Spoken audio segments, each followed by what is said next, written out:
21세기 인류는 디지털 혁명 속에서 새로운 전환점을 맞이하고 있습니다.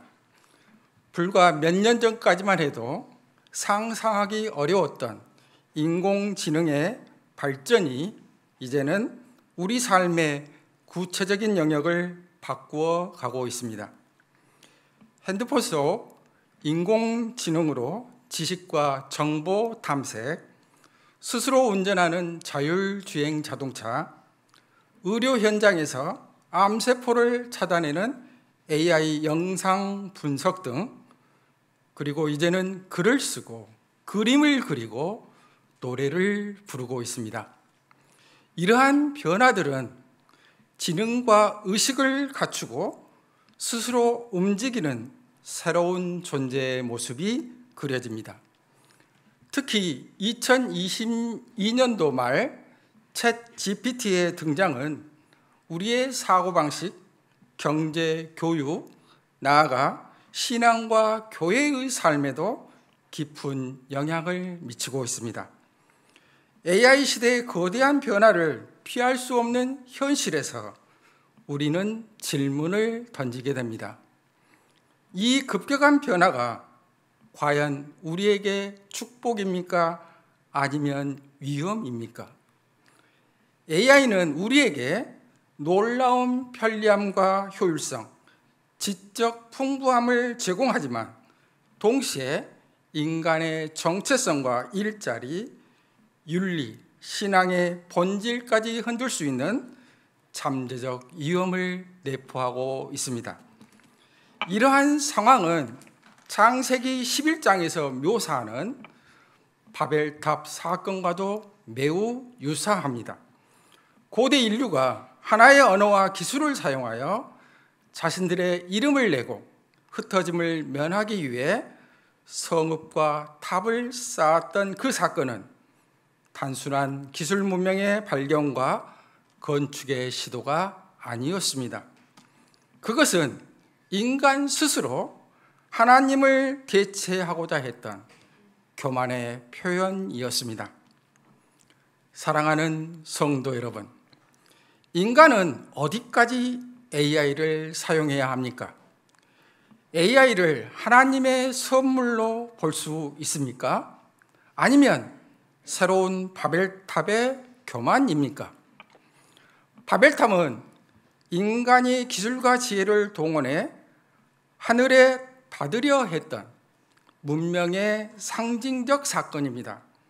당시의 사람들은 벽돌과 역청이라는 최첨단 기술을 사용하여 우리 이름을 내고 흩어짐을 면하자라고 선언했습니다. 이것은 단순히 건축의 문제가 아니라 인간 문명의 방향성에 관한 문제였습니다. 하나님을 의지하기보다 인간 스스로의 힘으로 안정과 영광을 추구하려는 시도였습니다. 오늘날 인공지능의 시대도 이와 비슷한 도전을 우리 앞에 가져다 놓습니다. AI는 분명 유익합니다. 교육, 의료, 복지, 선교 현장에서 놀라운 가능성을 열어줍니다. 그러나 동시에 인간의 교만, 윤리적 무책임, 통제할 수 없는 위험을 불러올 수도 있습니다. 바벨탑 사건이 보여주듯 문명의 발전이 곧바로 하나님의 영광을 의미하지는 않습니다. 오히려 하나님을 대적하는 도구가 될 수도 있는 것입니다. 그래서 오늘 수요 예배에서는 AI 시대의 도전과 기회라는 제목으로 바벨탑 사건을 통해 AI 시대를 조명해 보고자 합니다.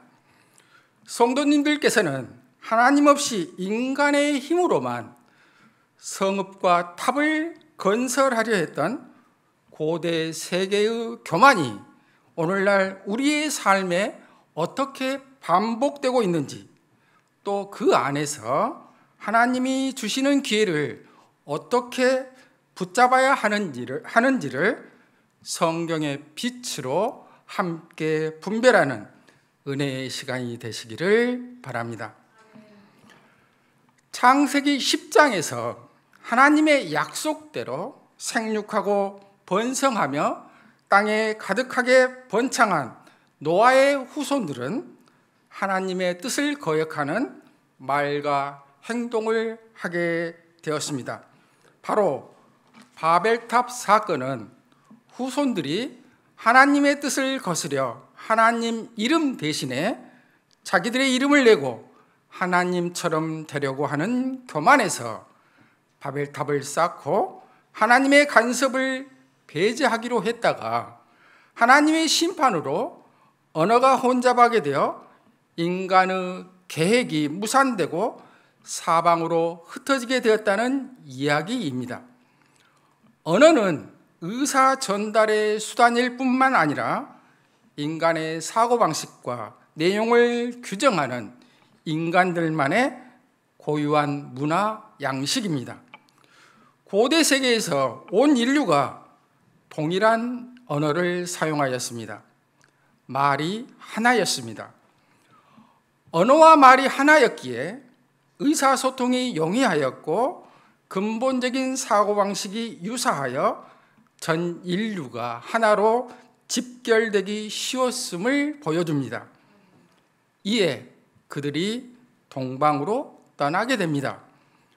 동방으로 옮기다가는 단순히 방향만을 말하는 것이 아니라 하나님이 계신 곳으로부터 공간적 거리에 멀어져감을 나타내는 것입니다. 이것은 또한 하나님과의 관계의 멀어짐을 상징적으로 나타내주고 있습니다. 시날은 두 강 사이란 뜻으로 티그리스 강과 유브라데 강 사이에 바벨론 평지를 가리킵니다. 이 지역은 물이 풍부했을 뿐만 아니라 넓은 평지로 둘러싸여 있었으므로 사람들의 마음을 흡족하게 하였을 것입니다. 고대 세계 문명을 선도하던 곳이며 바벨, 에렉, 악갓, 갈레 등의 성읍이 여기에 있었습니다. 노아의 후손들은 점점 동방으로 옮겨가다가 시날 평지에 정착합니다. 그들이 발견한 사실과 거류한 사실을 각각 독립적으로 묘사하며 그 일을 결정하고 행동하는 주체가 바로 그들 자신임을 밝힘으로써 그들이 하나님의 의사와는 전혀 관계없이 자신들의 판단에 따라 행동했음을 보여줍니다. 이로 보건대 당시 그들은 하나님께 예배하는 것보다 안락한 생활을 추구하기 위해 더 많은 노력을 기울인 결과 바벨론 평지를 발견하였고 그곳에 만족하였으며 거기에서 영구히 거주하려는 생각을 가졌던 것입니다. 창세기 11장 3절과 4절을 다시 함께 읽겠습니다. 서로 말하되 자 벽돌을 만들어 견고히 굽자하고 이에 벽돌로 돌을 대신하며 역청으로 진흙을 대신하고 또 말하되 자 성읍과 탑을 건설하여 그 탑 꼭대를 하늘에 닿게 하여 우리 이름을 내고 온 지면에 흩어짐을 면하자 하였더니 서로 말하되 자에서 자는 어떤 일을 추진함에 있어 타인의 동의를 구하는 권유의 말입니다. 당시 바벨탑을 쌓는 일에 모든 사람의 의견이 일치하였음을 물론 이 일을 추진하는 데 있어서도 함께 힘을 모으는 긴밀한 동료의식을 갖고 있었음을 보여줍니다. 바벨론 지역에는 돌이 귀한 대신에 벽돌을 만들 수 있는 흙이 풍부했으므로 햇볕에 말린 벽돌이 아니라 불로 구워서 내구력이 매우 강한 벽돌을 만들어 돌을 대신하였습니다. 역청은 끓이다라는 뜻의 동사에서 유래한 단어로 구약 성경 헬라어 70인역에서는 이를 아스팔트로 번역했습니다. 당시 바벨론과 사해에서 역청이 흔하였습니다. 그래서 신할 평지까지 이주한 자들은 탑을 쌓기 위한 벽돌의 접착제로 진흙 대신 이 역청을 사용하였습니다. 이처럼 아스팔트로 접합된 벽돌은 매우 견고하여 쉽게 떨어지지 않으므로 높은 건축물을 건설할 수 있었습니다. 이는 당시 건축술이 뛰어났다는 사실과 더불어 바벨탑을 쌓는데 그들이 얼마나 정성을 다했는지를 잘 보여줍니다. 4절에서 또 말하되 자는 바벨탑을 쌓던 사람들은 자신들이 하는 일에 대해 매우 자부심을 가지고 서로가 서로를 격려하고 있음을 보여줍니다.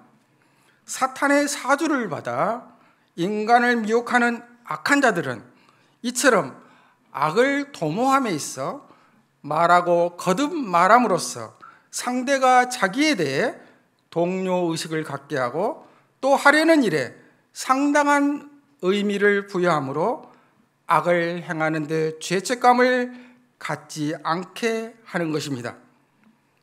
이제 성읍과 탑을 건설합니다. 하나님의 형상대로 지음받은 인간이 스스로를 위하여 살려는 이기적인 인생관을 가지고 있었음을 알 수 있습니다. 이처럼 인생의 최종적인 목적에 하나님을 두는 것이 아니라 불완전한 인간을 두는 것은 바로 타락의 첫 걸음입니다. 그 탑 꼭대기를 하늘에 닿게 하여라는 표현은 당시 그들의 의욕이 얼마나 컸는지를 보여줌과 동시에 하늘까지 도달하려는 인간의 교만에 끝이 없음을 보여줍니다. 도달하려는 그 인간의 교만을 가진 인간은 바로 피조물에 불과한데, 그러나 이러한 인간의 헛된 교만은 반드시 좌절될 수밖에 없습니다. 우리 이름을 내고는 그들이 바벨탑을 쌓은 첫 번째 이유가 자신들의 명예를 드높이기 위함이었음을 보여줍니다. 그러나 하나님을 배제하고 자신들의 명성만을 드러내는 인위적인 노력은 결국 실패할 수밖에 없습니다. 온 지면에 흩어짐을 면하자는 바벨탑을 쌓은 두 번째 이유입니다. 이는 홍수 이후 노아의 후손에게 주신 하나님의 언약, 즉 너희는 생육하고 번성하며 땅에 충만하라고 하신 하나님의 축복을 제거하려는 시도이며 또한 하나님의 명령에 대한 방해입니다. 하지만 미약한 인간은 천지를 창조하시고 이 세상 역사를 주관하시는 하나님의 뜻이 이루어지는 것을 방해할 수는 없습니다. 바벨탑을 쌓으려는 인간이 그 시도가 실패할 수밖에 없었던 근본적인 이유가 바로 여기에 있습니다. 사랑하는 성도 여러분, 3절에서 벽돌을 만들어 견고히 굽고 돌을 대신하며 역청으로 진흙을 대신한다는 표현은 단순한 건축 기술을 넘어서 인류의 새로운 기술 혁신을 의미합니다. 당시 돌은 자연적인 자원으로 한계가 있었지만 인간은 벽돌을 구워 대량 생산이 가능해졌습니다. 진흙보다 강력하고 지속력 있는 역청을 개발하여 더 크고 웅장한 건축이 가능했습니다. 이것은 고대 세계에서 혁신적 기술 발전이었고 바벨탑 건설의 핵심 기반이 되었습니다. 벽돌과 역청은 가치 중립적인 기술입니다. 본질적으로 선하거나 악한 것이 아니라 그것을 사용하는 인간의 목적과 동기가 중요했습니다. 문제는 사람들이 자기를 위하여 이름을 내고 흩어짐을 면하자라는 교만과 자기 중심성을 위해 기술을 사용했다는 것입니다. 결국 기술은 하나님의 통제를 벗어나려는 수단으로 전락했습니다. 오늘날의 AI 역시 이와 유사합니다. 인간이 자연적 지능만으로 해결하기 어려운 문제를 인공지능 기술을 통해 대량의 데이터 처리와 고도의 연산 능력을 확보하게 된 것입니다. 의료, 교육, 환경 문제에 그 해결 같은 그 선한 목적에 사용될 수도 있지만 권력 집중, 감시사회, 인간 존엄성 침해라는 부정적 결과를 가져올 수도 있습니다.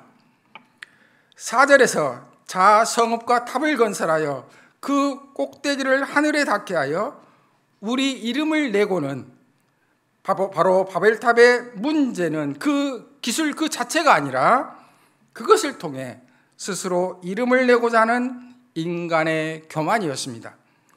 하나님을 영화롭게 하기보다는 자신들의 능력을 과시하고자 했습니다. 오늘날 AI도 마찬가지입니다. 인간은 AI를 통해 신처럼 되고 싶어 합니다. 지식을 축적하고 인간의 한계를 넘어서려는 시도를 합니다. 그러나 그 중심에 하나님을 잃어버린다면 AI는 현대판 바벨탑이 될 것입니다. 바벨탑 이야기는 단순히 고대의 사건이 아닙니다. 지금 이 시대에 AI라는 새로운 언어와 기술을 중심으로 인류가 또 다른 탑을 쌓고 있는 현실을 비추는 거울입니다. 나는 AI나 새로운 기술을 의지하며 하나님보다 더 신뢰하고 있지는 않습니까? 나는 AI와 같은 도구를 하나님 나라의 확장보다 내 이익과 욕심을 위해 사용하려는 유혹에 빠져 있지는 않습니까? 인간의 지성을 대신하는 AI를 통해 스스로 신과 같은 이치에 오르려는 시도는 결국 하나님을 대적하는 교만입니다. 인간의 교만은 결국 하나님의 심판을 부르게 될 것입니다.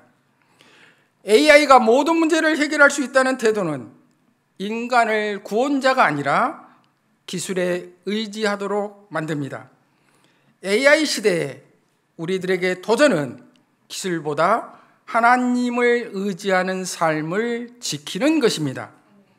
성도님들께서는 AI 관련 기술을 어떻게 사용할지에 대한 반성적 사고와 윤리적 성찰을 통해 하나님을 신뢰하며 하나님 나라를 확장하는 데 사용하시기를 바랍니다. 하나님은 바벨탑을 보시고 그들의 언어를 혼잡하게 하셨습니다. 이는 곧 하나님께서 역사의 주인이시며 인간의 계획을 언제든지 멈추실 수 있다는 것을 보여줍니다. 하나님께서 바벨탑을 건축하는 인간의 죄악된 동기 및 바벨탑과 관련된 재반 사항을 정확히 파악하시기 위해 내려오셔야만 했습니다. 하나님께서는 이처럼 인간의 죄악된 행동뿐만 아니라 인간의 속마음과 숨어서 행하는 모든 것까지 하나도 빠짐없이 감찰하시는 전지전능하신 분이십니다. 창세기 11장 6절과 7절을 다시 함께 읽겠습니다. 여호와께서 이르시되 이 무리가 한 족속이요 언어도 하나이므로 이같이 시작하였으니 이후로는 그 하고자 하는 일을 막을 수 없으리로다. 자, 우리가 내려가서 거기서 그들의 언어를 혼잡하게 하며 그들이 서로 알아듣지 못하게 하자 하시고. 아멘. 하나님께서 스스로의 심중에 말씀하십니다. 바벨탑을 쌓던 사람들이 모두 노아의 후손으로 혈연적 동질성뿐만 아니라 하나님의 뜻을 버리고 바벨탑을 쌓는 범죄에 동참하는 동질성도 가지고 있었습니다. 이와 더불어 한 언어를 사용했다는 사실이 1절에 이어 다시 제시되는 것은 앞으로 전개될 다양한 언어를 사용하는 사회가 하나님께서 본래 창조하신 상태와는 거리가 있는 타락의 결과임을 분명히 하기 위함입니다.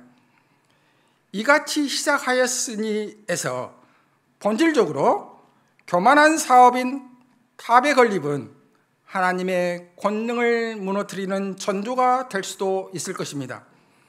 당시 이들이 행하는 일은 단지 죄의 시작에 불과하다는 뜻으로 하나님을 떠난 자들은 그 마음이 이미 병들어 있기 때문에 계속하여 더 큰 죄를 지을 수밖에 없음을 보여줍니다.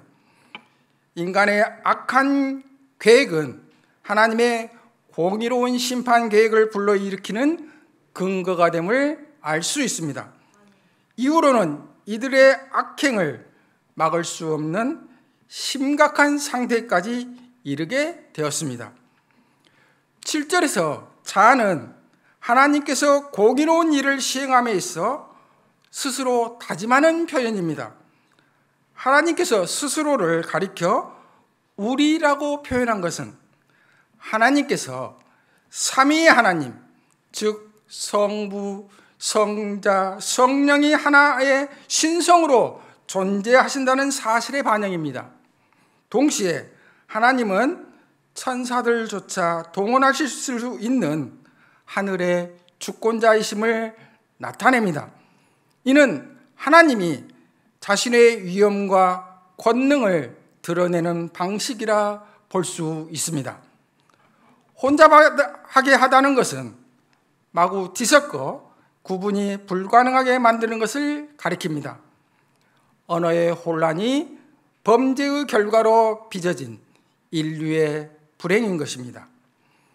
사랑하는 성도 여러분, 인간은 하나의 언어, 하나의 기술, 하나의 힘을 모아 무엇이든 가능한 것처럼 보였습니다. 그러나 하나님은 언어를 흩으심으로 그 한계를 분명히 드러내셨습니다. AI 시대도 마찬가지입니다. AI는 대단해 보이지만 여전히 오류를 범하고 편향된 데이터를 학습하며 윤리적 결단을 할 수 없습니다.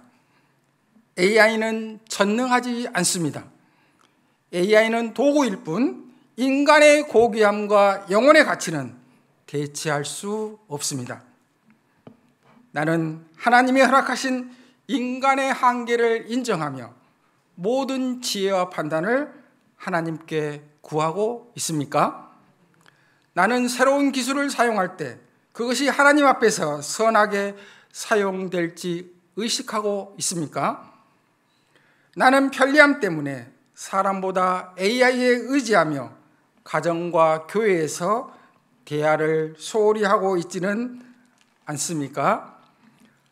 하나님께서 인간의 언어를 흩으신 이유는 잘못된 연합과 기술의 남용을 막기 위함이었습니다.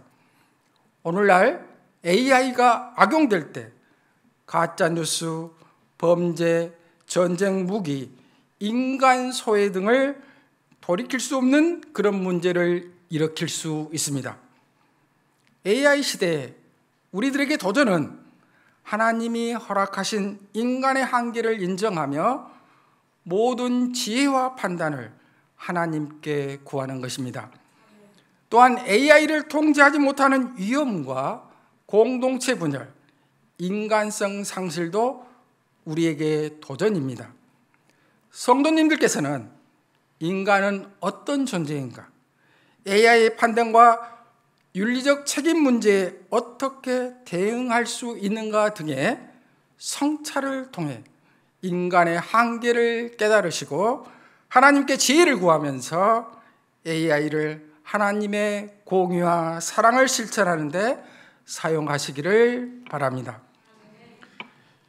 인간들이 지면의 흩어짐을 면하기 위해 바벨탑을 쌓음으로 땅에 충만하라는 하나님의 명령을 어겼을 때 하나님께서는 전능하신 능력으로 언어를 혼잡하게 하시고 인류를 온 지면에 흩어지게 하십니다. 창세기 11장 8절과 9절을 다시 함께 읽겠습니다. 여호와께서 거기서 그들을 온 지면에 흩으셨으므로 그들이 그 도시를 건설하기를 그쳤더라. 그러므로 그 이름을 바벨이라 하니 이는 여호와께서 거기서 온 땅의 언어를 혼잡하게 하셨음이니라. 여호와께서 거기서 그들을 온 지면에 흩으셨더라. 아멘. 바벨이란 지명이 어떻게 생겨났는지를 보여줍니다. 바벨은 신의 문이라는 의미를 지닌 아카드어 바빌루에서 유래한 이름으로 혼란이란 뜻입니다. 세상에서 첫 용사로 불린 니므롯이 시날 땅에 세운 성읍입니다. 바벨의 이름이 신의 문이란 뜻을 가졌다는 것은 바벨탑을 쌓던 자들이 하늘을 향해 쌓고 있는 탑에 대해 가졌을 생각을 반영하는 이름입니다. 즉 그들은 하늘에서까지 다 신들이 있는 곳의 문에 도달하겠다는 실로 교만한 의지를 가졌던 것입니다. 그러나 하나님께서 그러한 의미를 지닌 바벨을 산산이 흩으심으로써 인간의 생각이 얼마나 교만하며 동시에 인간이 하는 일이 얼마나 보잘것없는지를 보여주셨습니다. 또한 이 바벨이란 이름은 하나님을 떠난 인간에게는 오직 혼란만이 있을 뿐이라는 엄숙한 교훈을 주고 있습니다. 이제는 바벨을 떠나야만 새로운 삶이 있습니다. 혼돈에서 떠나야 새 희망이 생깁니다. 후에 아브라함이 바벨론을 떠나 새로운 희망의 땅 가나안으로 온 것이나 주전 6세기에 이스라엘 백성이 바벨론 포로의 귀환도 같은 맥락으로 볼 수 있습니다. 그리고 신약 시대에 와서 사도행전 2장을 보니 오순절날 그들이 다 성령의 충만함을 받고 다른 언어들로 말하기 시작합니다. 우리가 다 우리의 각 언어로 하나님의 큰 일의 말함을 듣습니다. 누구든지 주의 이름을 부르는 자는 구원을 받는다라고 하였습니다. 이처럼 사도행전 2장에서는 오순절에 하나님 백성으로서의 희망에 찬 새로운 공동체의 삶을 보여주고 있습니다. 바벨에서 언어의 혼잡은 심판이었지만 오순절 성령 강림 사건에서는 각 나라의 말로 복음이 전해지는 은혜로 바뀌었습니다. 하나님은 인간의 교만을 심판하시되 동시에 구원의 길을 열어줍니다. 사도행전 8장 1절과 4절을 함께 읽겠습니다. 그날에 예루살렘에 있는 교회에 큰 박해가 있어 사도 외에는 다 유대와 사마리아 모든 땅으로 흩어지니라. 그 흩어진 사람들이 두루 다니며 복음의 말씀을 전할세. 아멘. 예루살렘 교회에 핍박이 일어나자 성도들이 흩어졌고 그 흩어진 사람들이 두루 다니며 복음의 말씀을 전했습니다. 인간의 눈에는 불평과 시련처럼 보이는 흩어짐이 하나님의 시각에서는 복음을 열방에 전하는 기회였습니다. 사랑하는 성도 여러분, 흩어져 살고 있는 인간의 언어와 문화의 다양성은 인간의 한계를 드러내지만 동시에 풍성한 문화와 은사의 발전을 가져옵니다. AI 시대의 글로벌 연결은 다양성 속의 협력으로 나아갈 기회가 될 것입니다. 또한 AI는 바벨탑과 같이 인간의 교만을 드러낼 수도 있지만 하나님 안에서 복음을 전하는 도구로 사용될 때 선교와 교육, 사회적 약자 돕기 등에서 놀라운 기회가 될 수 있습니다. 예를 들어 선교에 있어서 다언어 실시간 번역, 낭독, 요약으로 경계와 장벽을 낮추어 복음을 쉽게 전해질 수 있습니다.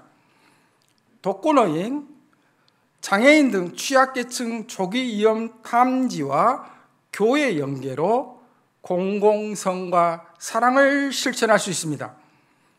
양질의 성경교육 콘텐츠는 저비용으로 광범위하게 보급할 수 있습니다. 기독교인들의 은사 발굴과 협업을 촉진할 수 있습니다. 그리고 핸드폰 속의 챗 GPT는 사용자들과 대화를 통해 질문에 답변하거나 정보를 제공하며 필요에 맞게 가장 적합한 답변을 제공하기 때문에 성도님들께서는 적절한 질문을 제시하여 성경 말씀을 이해하고 궁금증을 해결하며 또한 기도문 작성하는 데 아주 많은 도움을 받을 수 있습니다. 나는 내 직장과 삶의 자리에서 AI와 같은 새로운 기술을 하나님 나라를 위해 어떻게 활용할 수 있을까요? 우리 교회 공동체는 AI 시대를 어떻게 선교와 교육의 기회로 삼을 수 있을까요? AI와 디지털 환경은 물리적 흩어짐을 극복하고 오히려 복음을 더 넓고 빠르게 전할 수 있는 도구가 됩니다. 중요한 것은 AI가 목적이 아니라 수단이라는 사실을 기억하는 것입니다. 성도님들께서는 하나님 나라의 확장을 위한 도구로서 AI를 선용하시기를 바랍니다. 이제 말씀을 정리하고자 합니다. 바벨탑 사건은 단순히 높은 건물을 세운 사건이 아니었습니다. 그것은 우리 이름을 내자라는 인간의 교만이었습니다. 인간이 스스로의 힘과 기술을 절대화하고 하나님을 대처하려고 할 때 그 결과는 항상 심판과 흩어짐이었습니다. 오늘날 인공지능과 같은 첨단 기술 역시 마찬가지입니다. 기술은 본래 하나님이 주신 창조적 능력의 일부입니다. 그러나 인간이 하나님 없이 기술만을 의지하며 AI로 새로운 신을 세우려는 교만을 품는다면 그것은 또 다른 바벨탑이 될 수 있습니다. 역사 속 제국과 문명들이 무너졌던 것처럼 AI를 신격화하고 인간 스스로 구원을 이룰 수 있다고 여기는 순간 하나님은 그 교만을 꺾으실 것입니다. 바벨탑에서 하나님은 언어를 혼잡하게 하셔서 인간의 한계를 드러내셨습니다. 인간이 아무리 협력하고 지혜를 모아도 하나님의 뜻과 섭리 바깥에서는 결코 완성에 이를 수 없음을 보여주신 것입니다. 오늘날 AI는 엄청난 데이터와 연산 능력을 바탕으로 인간의 사고를 능가하는 듯 보입니다. 그러나 그것 역시 인간이 만든 피조물일 뿐이며 하나님의 무한한 지혜와 생명의 영역에는 도달할 수 없습니다. AI가 인간의 한계를 보완해주는 도구가 될 수는 있지만 인간의 본질적 한계, 즉 죽음과 죄, 영혼의 문제는 결코 해결할 수 없습니다. 따라서 우리는 AI를 바라보며 다시금 인간은 유한한 존재이며 하나님 앞에서 겸손해야 한다는 사실을 깨달아야 합니다. 하나님은 인간의 교만을 흩으셨지만 동시에 언어와 문화의 다양성 속에서 새로운 질서를 이루어 가셨습니다. 오순절 성경 강림 사건은 여러 나라 언어로 복음이 전파된 것입니다. 하나님이 바벨에서 흩으신 것을 다시 모으시는 사건이었습니다. 마찬가지로 오늘날 AI와 같은 기술도 하나님 뜻 안에서 사용될 때 복음의 기회가 됩니다. AI를 통해 성경이 더욱 빠르게 번역되어 미 전도 종족에게 전해질 수 있고 의사소통이 용이해질 수 있습니다. 또한 의료, 교육, 환경 영역에서 AI는 인류를 섬기고 창조 세계를 돌보는 도구로 쓰임받을 수 있습니다. 결국 기술은 하나님을 떠나면 바벨탑이 되지만 하나님의 뜻 안에서는 번영과 충만의 문이 될 것입니다. 요한계시록 7장 9절과 10절을 함께 읽겠습니다. 이 일에 내가 보니 각 나라와 족속과 백성과 방 안에서 아무도 능히 셀 수 없는 큰 무리가 나와 흰 옷을 입고 손에 종려가지를 들고 보좌 앞과 어린 양 앞에 서서 큰 소리로 외쳐 이르되 구원하심이 보좌에 앉으신 우리 하나님과 어린 양에게 있도다 하니 아멘. 요한계시록 7장은 각 나라와 족속과 백성과 방언 가운데서 구원받은 큰 무리가 하나님을 찬양하는 장면을 보여줍니다. 이런 바벨에서 흩어졌던 인류가 최종적으로 그리스도 안에서 하나로 모아질 것을 보여줍니다. 바벨의 언어 혼잡은 심판이었지만 성령 안에서 이루어질 새 창조의 공동체는 다양성 속의 일치입니다. 오늘날 AI가 언어 장벽을 허물고 있지만 그보다 더 본질적인 장벽, 즉 죄와 불신앙의 장벽은 오직 어린 양의 보혈로만 극복될 수 있습니다. AI 시대의 교회는 이 비전을 품고 모든 민족과 언어가 하나님 보좌 앞에 모이는 날을 바라보며 예배와 선교, 공의와 사랑의 실천에 힘써야 합니다. 바벨탑은 인간의 교만한 창조 시도였지만 하나님은 언젠가 새 하늘과 새 땅을 이루실 것입니다. 새 창조는 인간의 기술로 건설되는 것이 아니라 하나님의 은혜와 주권 속에서 완성됩니다. AI와 같은 기술은 새 창조를 앞당길 수 없지만 하나님 나라의 복음을 확장하고 피조 세계를 보존하는 도구가 될 수 있습니다. 오늘을 사는 우리는 결단해야 합니다. AI 시대에도 인간은 하나님 앞에 피조물임을 기억하고 교만을 버려야 합니다. 기술을 통해 모든 민족에게 복음이 전파되는 통로를 넓혀야 합니다. 결국 구원과 하나님 나라 완성은 AI가 아닌 하나님께 있음을 고백하며 어린 양 보좌 앞에서 드려질 영원한 예배를 소망해야 합니다. 사랑하는 성도 여러분, AI 시대는 분명 도전이자 기회입니다. 우리가 하나님 없이 기술을 의지하면 그것은 바벨탑이 되고 결국 무너질 것입니다. 그러나 우리가 하나님 뜻 안에서 기술을 사용한다면 그것은 복음을 전하는 새로운 통로가 되고 그것은 온 민족과 언어와 함께 하나님을 예배하는 새 창조의 비전을 준비하는 길이 될 것입니다. 나는 AI와 같은 기술을 대할 때 교만이 아닌 겸손으로 하나님을 의지합니까? 나는 기술의 한계를 인정하며 모든 판단을 하나님의 말씀에 비추어 보고 있습니까? 나는 AI 시대를 하나님 나라의 확장의 기회로 삼고 있습니까? 우리는 AI 시대를 살아가지만 AI는 하나님의 자리를 대신할 수 없습니다. 성도님들께서는 AI를 활용할 때 언제나 하나님 경외, 인간 존중, 공의와 사랑을 최우선 가치로 삼으시길 바랍니다.